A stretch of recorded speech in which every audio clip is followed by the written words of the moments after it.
Chapter 6 Staffing by Poonam Gandhi. Staffing a flow chart. Revision. बेटा revision हमने क्या क्या पढ़ा स्टाफिंग में? स्टाफिंग का हमने पढ़ा meaning. What is the meaning of staffing? Picking a right person for the right job at the right time with the right qualification is known as staffing. Staffing is related to recruitment. Staffing is related to selection. Staffing is related to training and the development of the person. फिर हमने पढ़ा बेटा staffing की importance. Competent personal मिल जाता है, right person choose होता है, specialisation आती है, इंप्रूवमेंट इन परफॉर्मेंस होता है, एफिशिएंसी इंक्रीज होती है, इफेक्टिवनेस इंक्रीज होती है. बेटा ये इसके फायदे होते हैं स्टाफिंग के. ह्यूमन रिसोर्स मैनेजमेंट ये आपके सिलेबस से कट चुका है, लेकिन फिर भी सुन लो. ह्यूमन रिसोर्स मैनेजमेंट एक बड़ी चीज होती है as compare to staffing. Staffing human resource management के अंदर आती है. स्टाफिंग का इतना सा काम होता है बंदों को चुनना. ह्यूमन रिसोर्स मैनेजमेंट का पूरा काम होता है चुने हुए बंदों से क्या करवाना है, क्या नहीं करवाना है, कब छुट्टी देनी है, कब छुट्टी नहीं देनी है, कब सैलरी देनी है, कब सैलरी नहीं देनी है. ये पूरा काम होता है ह्यूमन रिसोर्स मैनेजमेंट का. Human resource management is a big terms as compare to staffing. फिर बेटा एलिमेंट. स्टाफिंग के 3 एलिमेंट होते हैं बेटा. आपका पहला हो जाता है रिक्रूटमेंट, दूसरा हो जाता है सिलेक्शन और तीसरा हो जाता है ट्रेनिंग. लेकिन उससे पहले हमने स्टाफिंग के प्रोसेस को समझा. हमने स्टाफिंग के प्रोसेस को समझा MRS PT CPC. M for man power requirement. Man power requirement हम करते हैं वर्कफोर्स एनालिसिस और वर्कलोड एनालिसिस, और इन दोनों को कंपेयर करके हम देख लेते हैं. आप पूरी वाली वीडियो में देख लेना ये चीजें, ठीक है. मैन एम हो गया. फिर आर से रिक्रूटमेंट होता है. रिक्रूटमेंट का मतलब होता है ज्यादा से ज्यादा लोग आपकी जॉब के लिए अप्लाई करें. फिर एस फॉर आ जाता है सिलेक्शन. उसमें से सिलेक्शन करना. सिलेक्शन का खुद का एक प्रोसेस होता है, अभी हम आगे बढ़ेंगे. MRS PT. पी से हो जाता है प्लेसमेंट एंड ओरिएंटेशन. प्लेस करना उन्हें कौन सी जॉब करनी है भाई आपको, प्लस और उसके बाद training and development. Training and development के बाद आप उनसे काम करवाते हो. जब काम करवाते हो तो काम को देखते हो, परफॉर्मेंस अप्रेजल करते हो. परफॉर्मेंस अप्रेजल अगर उन्होंने अच्छा काम किया तो आप उन्हें प्रमोशन देते हो, और प्रमोशन के बाद आप क्या करते हो भाई, उन्हें कंपनसेशन देते हो अगर उन्होंने एक्स्ट्रा काम किया हो. ये कुछ स्टाफिंग था. उसके बाद हम पढ़ रहे हैं बेटा element of staffing. There are 3 element of staffing: recruitment, selection और training and development. Number 1 is recruitment. Recruitment होता है 2 तरीके का, इंटरनल रिक्रूटमेंट और एक्सटर्नल रिक्रूटमेंट.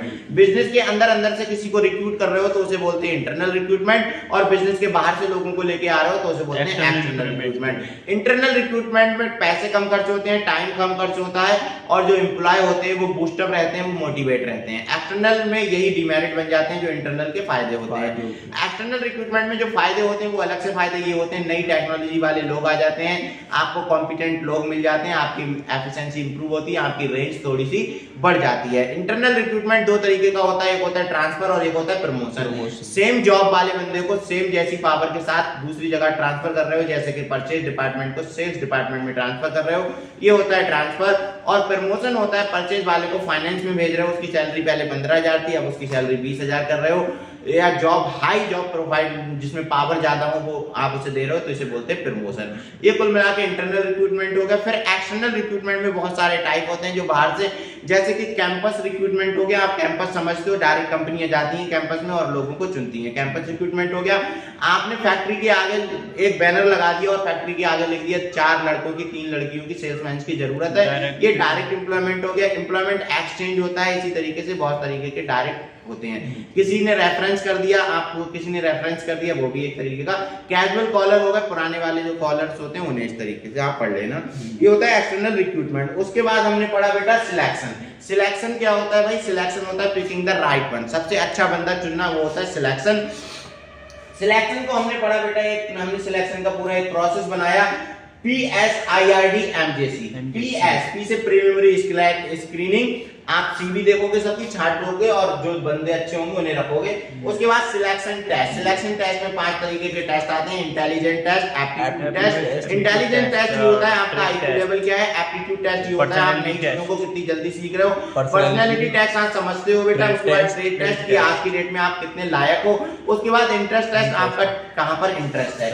ये टेस्ट हो जाने के बाद आपको इंटरव्यू देना पड़ता है. इंटरव्यू में वो आपसे कुछ क्वेश्चंस पूछते हैं.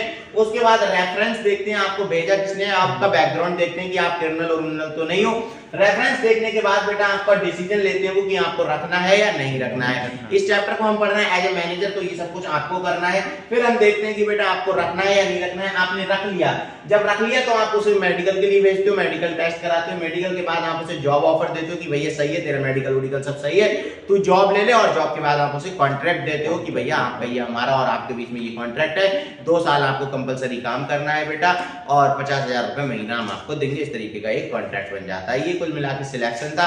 सिलेक्शन के बाद आ गया ट्रेनिंग एंड डेवलपमेंट। ट्रेनिंग क्या होती है? ट्रेनिंग होती है, training is related to a particular job. आप किसी बंदे को एक पर्टिकुलर जॉब के लिए ट्रेन कर सकते हो। जैसे कि आपके बिजनेस में एक नई मशीन आई, तो नई मशीन को चलाने के लिए आपको कुछ बंदों को ट्रेनिंग कर रहे हो, तो ये होती है training. And development is related to the overall growth of an employee. Overall growth जब होती है एक एम्प्लॉय की, उसे बोलते हैं डेवलपमेंट। ट्रेनिंग 2 तरीके की होती है, on the job training, of the job training. अभी हम पढ़ेंगे, लेकिन उससे पहले हम पढ़ ले रहे हैं ट्रेनिंग के क्या फायदे होते हैं। ट्रेनिंग एफिशिएंसी लेके आती है, ट्रेनिंग से जो होता है वो एक्सीडेंट के चांसेस कम हो जाते हैं। ट्रेनिंग से ओवरऑल ग्रोथ होती है एम्प्लॉय की, एम्प्लॉय बूस्टअप रहते हैं, मोटिवेट रहते हैं, एनर्जेटिक रहते हैं। ट्रेनिंग 2 तरीके की होती है, ऑन द जॉब ट्रेनिंग और of the job training. Job के साथ साथ ट्रेनिंग कर रहे हो तो ऑन द जॉब ट्रेनिंग होती है, जॉब से पहले ट्रेनिंग कर रहे हो बाद में जॉब करोगे, इसे बोलते हैं of the job training. On the job training में 3 तरीके की होती है। इंट्रेंसिव, इंट्रेंसिव क्या होती है? जैसे कि आप एमबीए कर रहे हो, सीए इंटरमीडिएट में पास आउट हो, तो आप उसके बाद इंट्रेंसिव करते हो, किसी क्वालिफाइड बंदे के अंदर आप जाके काम करते हो, 1 महीने 2 महीने 3 महीने, जो भी 2 साल की ट्रेनिंग होती है सीए इंटरमीडिएट में,